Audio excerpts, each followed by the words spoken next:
Hello, bonjour à tous Crypto Team. Soyez les bienvenus pour tous ceux qui viennent de faire la découverte de cette chaîne. Sachez que vous êtes au bon endroit en ce qui concerne l'investissement sur la blockchain, la formation également sur les actifs financiers, comment s'y prendre pour pouvoir gagner et gagner. Alors, la vidéo de ce matin va porter sur le projet Pi. Mais avant de commencer, je vous demande de liker, de commenter, de vous abonner. Voilà. Parce que en le faisant, ça aide l'algorithme de YouTube à vraiment distribuer bien cette vidéo à atteindre le monde entier. Et puis, ça nous encourage également. Et aussi, ça va vous permettre de ne pas rater les prochaines vidéos. Alors, nous allons répondre à une question très importante. J'ai perdu ma phrase secrète, mes 24 mots. Que faire? Alors, il y a deux options. Nous allons voir ces deux options étape par étape. C'est pourquoi je vous demande de suivre à la lettre toute cette vidéo pour pouvoir savoir quoi faire, dans quel cas vous vous situez et puis pouvoir résoudre ce problème. Alors, nous allons partir avec le premier cas. Donc, nous sommes sur l'application de minage. Voilà. Donc, on peut se retourner. Voilà. On clique sur l'application de minage et on se retrouve ici. On se retrouve ici. Alors, nous allons cliquer sur les trois traits. Les trois traits en haut ici. Nous cliquons sur les trois traits. Après, nous cliquons sur MyNet. MyNet. Nous cliquons sur MyNet. Voilà, nous nous retrouvons ici. Alors, nous allons nous connecter à notre wallet. Voilà, ici, voir le wallet. Nous allons cliquer là pour voir le wallet étant ici. Voilà. Cliquons là pour voir le wallet ici. Comme nous n'avons pas notre 24 mots, peut-être qu'on l'a mal copié parce que si tu oublies une lettre, voilà, en le saisissant ici, si tu, par exemple, si c'est le mot folk que tu devrais écrire et que tu as écrit peut-être, tu n'as pas mis le E, ça ne va pas passer. Voilà, c'est toujours comme ça. Et si c'est folklore que tu écris sans le R, ça ne va pas passer. Donc une seule lettre suffit pour ne pas que, pour suffire pour tout déranger. C'est vraiment très compliqué. Voilà, tu as copié, tu ne sais pas où tu as mis, tu ne sais pas où tu as gardé, tu as tout perdu. Et tu ne sais pas comment faire. Alors, nous allons passer par l'empreinte digitale. Nous allons passer par l'empreinte digitale pour pouvoir vraiment déverrouiller et puis passer maintenant, aller reprendre encore notre phrase secrète, copier et garder secrètement.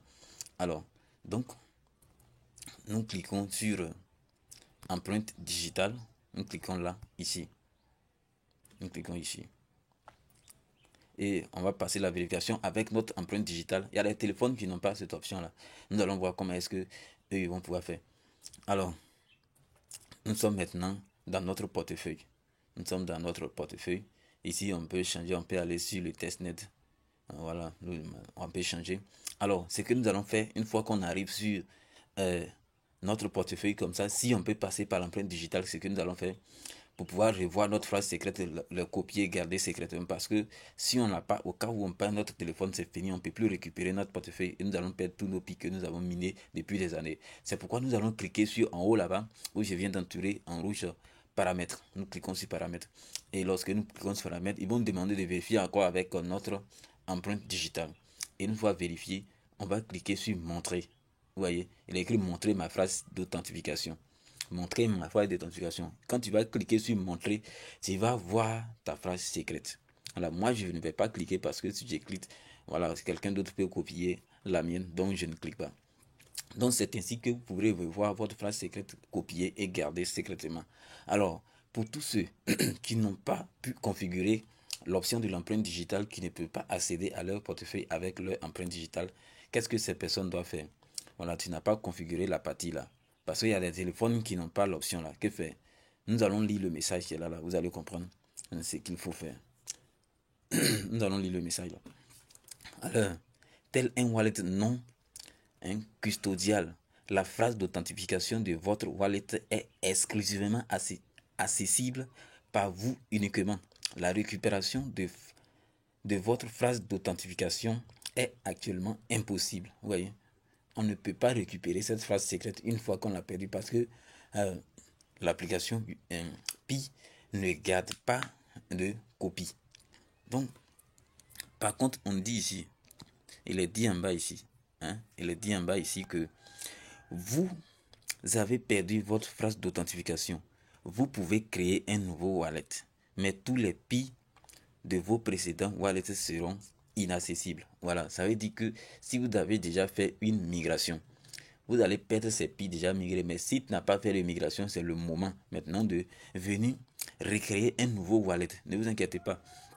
Vous allez créer un nouveau wallet et votre équipe va garder. Vous allez garder votre équipe. Ça, c'est un avantage. Tous ceux que vous avez invités qui minent aussi pour vous, vous allez les garder.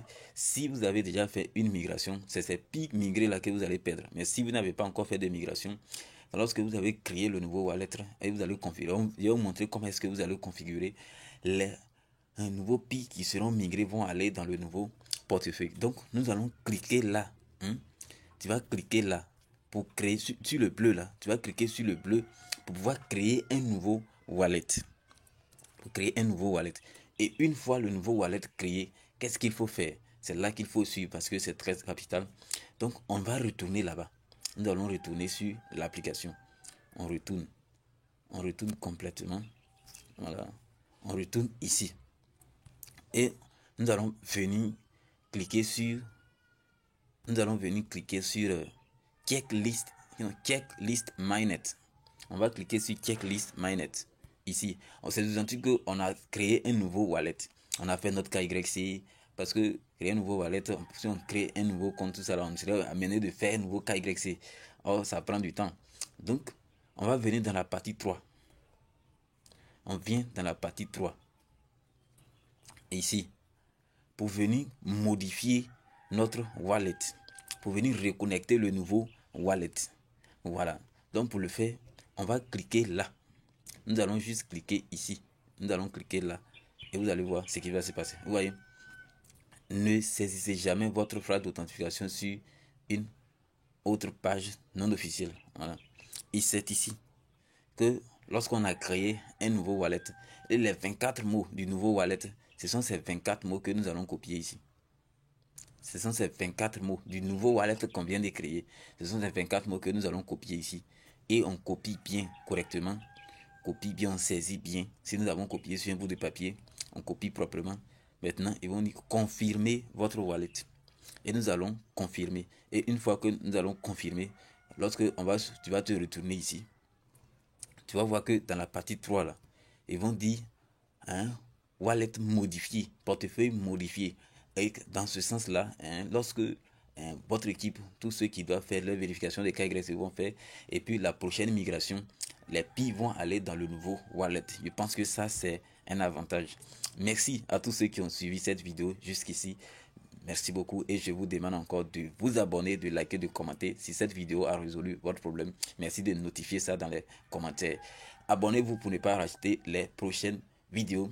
Merci, au revoir. Crypto Team vous salue et vous souhaite bonne chance dans vos projets d'investissement sur les actifs financiers. À bientôt.